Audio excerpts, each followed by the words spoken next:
Welcome to a new episode of our statistical analysis course. In this video we will talk about how to choose the right test for your hypothesis. The word inferential came from the idea that you want to infer or implicate the findings of a small sample to the whole population. So in our example, we will implicate and infer the findings of our 200 subject sample to the larger population of a hospital.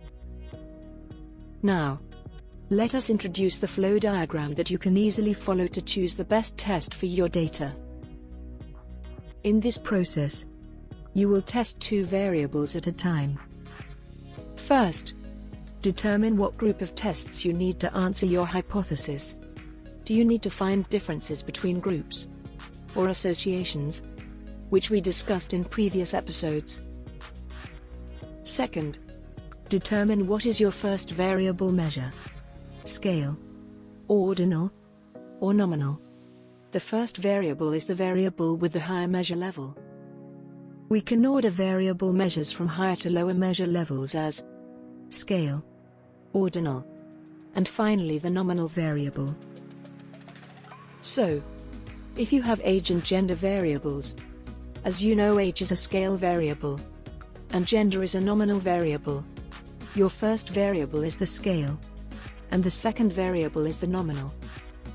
Third, go to the best test by going through the diagrams, where you go to left diagrams for group differences tests, and to your right diagrams for associations tests. Each has its own test diagrams. Let's choose group differences tests. Here, we have three diagrams based on the first variable.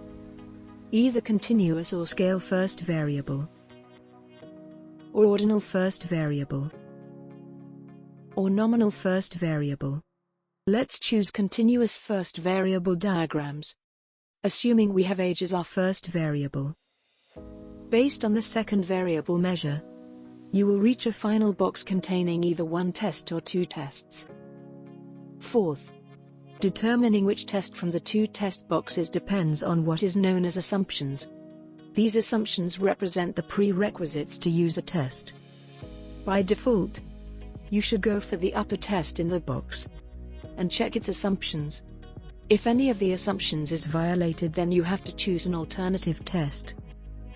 The assumptions for each test are listed as numbers beside each test, and we will detail what these numbers mean in the next episode. Now, let's take an example on how to go through the diagram to choose your test. Let's analyze if there is a difference in age between patients with and without heart attack. The first step is to choose what group of tests we need. Obviously, as we want to find the difference in mean age, we need group differences. Second, we need to determine what is the first and second variable.